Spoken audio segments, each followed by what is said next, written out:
Vous ne pouvez pas commencer à réagir émotionnellement face à des personnes ou des choses dans votre vie qui produisent des ressentis liés à l'ancien vous. Et vous ne pouvez pas parler, vous plaindre, blâmer et vous trouver des excuses pour retourner à vos vieilles habitudes et attendre que votre futur change.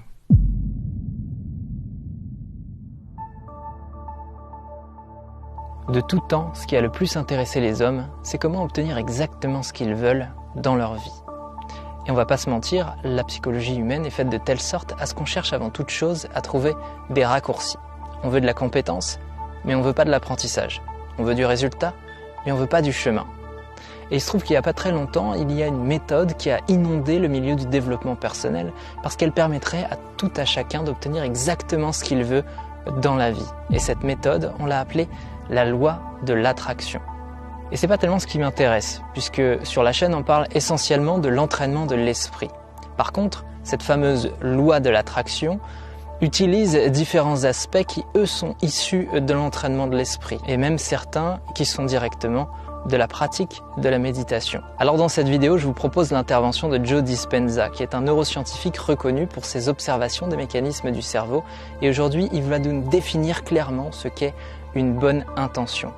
Et nous, on se retrouve juste après pour parler d'éléments pratiques. À tout de suite.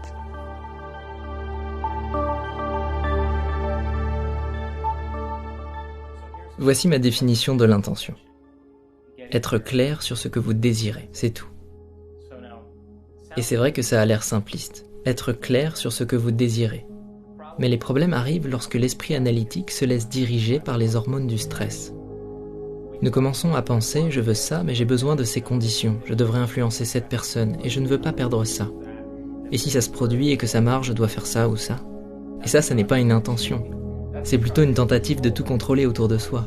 Et ce que vous êtes en train d'essayer de faire revient à dire « je veux cette chose spécifique, mais je ne suis pas prêt à perdre tous ces avantages, ni à solliciter ces personnes. » Mais l'univers ne fonctionne pas comme ça. Votre intention devrait plutôt s'exprimer ainsi. Je guéris, j'obtiens un nouveau job, je commence une nouvelle relation amoureuse. Au moment où vous demandez comment serait-ce de se sentir en amour, comment serait-ce d'avoir un nouveau job, ou de commencer une nouvelle relation, d'être guéri ou autre chose. Au moment où vous formulez cette demande, la partie de votre cerveau qu'on appelle le lobe frontal, qui est le couronnement de l'évolution humaine, et qui représente 40% de votre cerveau, c'est votre atelier, votre centre de création. Le lobe frontal est relié à toutes les parties du cerveau. Au moment où vous formulez une demande ouverte, vous spéculez sur une possibilité. Votre centre créatif s'active et s'ouvre à tout le paysage cognitif. Alors il commence à solliciter différents réseaux de neurones stockés dans le cerveau et issus de ce que vous avez appris intellectuellement, votre connaissance ou quelque chose que vous avez expérimenté dans votre vie, comme le fait de connaître ce que c'est que d'éprouver de l'amour, d'avoir un bon travail, ou vous avez lu un livre sur le sujet. Et il commence à activer ces réseaux neuronaux et assemble tous ces éléments pour créer une nouvelle idée, une nouvelle vision. Et lorsque tous ces réseaux sont ensemble, qu'ils fusionnent ensemble, ils définissent une image claire dans votre esprit. Et cette image très claire, c'est votre intention. Plus vous définissez de caractéristiques ou d'aspects spécifiques d'un job, comme par exemple obtenir une rémunération précise par an, des avantages pour votre santé, des semaines de vacances, la possibilité de voyager et de travailler avec des gens infiniment passionnants et créatifs. Toutes ces choses sont des éléments précis qui aident à concevoir votre vision. L'image que vous construisez dans votre esprit pourrait être les initiales du mot « job » ou simplement une image qui vous est personnelle. Mais cette image représente toutes ces conditions. Votre intention peut être définie par de nombreuses conditions. Mais l'intention en est le symbole. C'est comme si vous pouviez voir le centre de retraite que vous êtes en train de concevoir, comme si vous aviez une photo. Mais lorsque vous voyez cette photo, l'autre chose qui se produit est que vous commencez à vivre le rêve qu'elle représente. Au moment où vous choisissez ce rêve, vous le transformez en un film vivant. Et maintenant, vous êtes dans un lieu imaginaire. Et au moment où il commence à prendre forme et à s'intégrer dans le temps, vous commencez à l'expérimenter à travers toutes les choses que vous devez accomplir. Vous vous mettez à vivre dans ce futur, et votre cerveau ne fait pas la différence entre un événement qui se produit maintenant dans votre vie et ce que vous imaginez. Dans mon métier, nous appelons ça une répétition mentale. Vous êtes littéralement en train de vous recabler vers votre futur. Et maintenant, votre cerveau n'est plus un enregistrement du passé. C'est une véritable carte vers votre futur. Et beaucoup de gens s'arrêtent à ce niveau. Mais il y a un autre niveau. Parce qu'une fois que vous avez cette intention, et je vois bien que c'est souvent le cas, ce qui donne vie à votre intention est le fait de la combiner avec la bonne émotion. Pourquoi ? Parce que votre corps est votre esprit inconscient. Il ne fait pas la différence entre une expérience de vie qui crée une émotion et une émotion que vous fabriquez par la force de la pensée. Alors l'esprit inconscient qu'est votre corps est en train de vivre dans ce futur, dans le moment présent. Et vous commencez à impacter épigénétiquement vos cellules en préparation à cet événement. Mais il y a un prérequis important pour ça.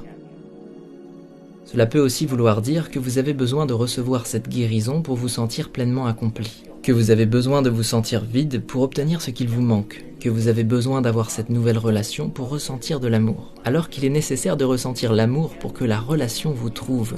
Ce qui signifie que vous ne devez pas attendre votre nouveau job pour vous sentir employé. Vous devez vous sentir déjà en place dans ce nouveau job. Nous inversons le modèle habituel parce que la plupart des gens attendent quelque chose provenant de l'extérieur pour changer leur état intérieur. C'est le lien de cause à effet, c'est l'ancien modèle de la réalité. Mais ce dont nous parlons ici est d'un autre modèle qui se situe à l'origine de la cause. Ce qui veut dire que nous devons changer notre manière de penser et de ressentir avant même que l'expérience se produise pour permettre à l'événement de nous trouver. Pour recevoir de l'amour, vous devriez être aimable. Si vous souhaitez entamer une relation avec moi et que vous désirez vous sentir aimé, mais que vous ne mettez pas d'amour dans la relation, pourquoi tomberais-je amoureux de vous ? Vous devriez vous investir. Si votre personnalité crée votre réalité personnelle et que votre personnalité est construite avec votre manière de penser, d'agir et de ressentir, la personnalité présente qui écoute cette interview est en train de créer sa propre réalité personnelle qu'elle appelle sa vie. Et si elle désire créer une nouvelle réalité personnelle, une nouvelle vie, elle devrait observer sa manière de penser et la changer. Et les changements deviennent conscients lorsque les habitudes et les comportements inconscients sont modifiés. Et c'est ça la clé. Il est nécessaire d'observer l'émotion qui a été sauvegardée et qui nous maintient dans un stress passé pour décider de quels seront les ressentis qui appartiendront à notre futur. Toutes celles et ceux qui essaient de créer une nouvelle réalité sans changer leur personnalité n'obtiennent pas de résultats. En d'autres termes, une personne riche ne se sent pas pauvre. Alors ne vous autorisez pas à projeter le manque dans votre futur. Le plus souvent, une personne malade ne se sent pas en rémission, elle se sent démunie. Et vous savez, le fait de concevoir une nouvelle vision de notre futur à la place de notre réalité présente ou passée est une conversation intérieure très facile à mener. Mais d'être capable de créer un puissant espace de concentration. Et cette concentration implique que vous êtes capable de rester conscient et de faire attention en permanence à votre état d'être pour ne plus être influencé par la moindre pensée susceptible de vous ramener vers l'ancien vous. Vous ne pouvez pas commencer à réagir émotionnellement face à des personnes ou des choses dans votre vie qui produisent des ressentis liés à l'ancien vous. Et vous ne pouvez pas parler, vous plaindre, blâmer et vous trouver des excuses pour retourner à vos vieilles habitudes et attendre que votre futur change.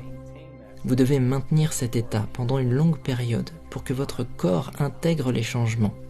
Parce que le cerveau et le corps vivent dans le passé. Et cela demande une certaine répétition, un certain niveau de conscience et une certaine force de volonté. Et finalement, on y arrive. Et je suis heureux de dire que c'est possible. Si l'on considère qu'une intention est un petit peu comme un rêve ou un objectif que vous voulez obtenir, eh bien cette intention ne pourra se matérialiser dans le monde qu'à partir du moment où elle est fécondée par vos émotions et par vos actions. Ça veut bien dire que vous devez incarner ce que vous voulez être et qu'en même temps vous devez passer à l'action, c'est-à-dire réaliser toutes les étapes nécessaires à l'obtention de ce que vous voulez dans votre vie. Et finalement, cette loi qu'on appelle la loi d'attraction, elle est très mal nommée. Et d'ailleurs, ce terme est utilisé pour attirer les gens. Suis mon programme de loi d'attraction, comme ça tu obtiendras tout ce que tu veux. Ça résonne un petit peu comme un discours hypnotique ou marketing, ça dépend des points de vue. Mais ce que je vous invite à visualiser, c'est que cette loi n'est pas une loi d'attraction. Elle ne cherche pas à vous faire obtenir ce que vous voulez. C'est une loi de création. Elle consiste à vous engager dans un processus créatif qui vous engage lui-même dans un processus de co-création, d'interdépendance. Votre rêve ne se réalisera pas exactement comme vous l'avez décidé, il doit rentrer et interagir avec des paramètres qui sont les paramètres conditionnés de l'existence humaine. On est d'accord que si vous souhaitez voler, vous n'y arriverez probablement pas, sauf si vous rentrez dans un avion. Alors si on en revient à la pratique, la méditation, d'après moi, est la base de la pratique. Méditer, c'est quoi? C'est simplement mettre son attention de manière calme et objective sur le moment présent. Et pourquoi on fait ça?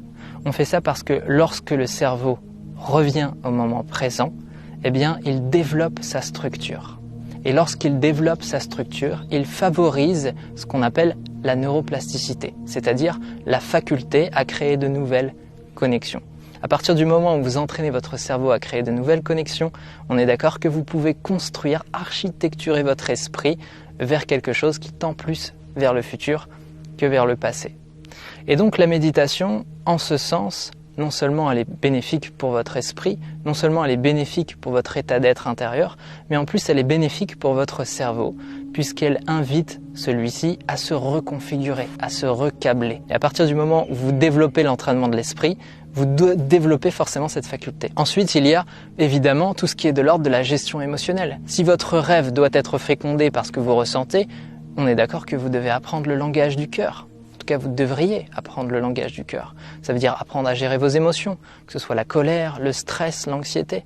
Comment accueillir ces émotions, comment développer votre intelligence émotionnelle. C'est une compétence qui sera évidemment nécessaire si vous voulez petit à petit incarner un nouvel état d'être, un état d'être qui est orienté vers de l'abondance et vers de la réussite et du succès. Ce qui me semble aussi essentiel, c'est de ne pas se mettre la pression avec ces compétences-là. Tout simplement parce que quand on parle de méditation, on parle certes d'entraînement de l'esprit et on peut aussi parler dans un sens de muscler son esprit, de muscler son attention, mais il y a une notion qui est très importante, c'est la notion de lâcher prise aussi. Je ne dois pas faire un effort pour être attentif.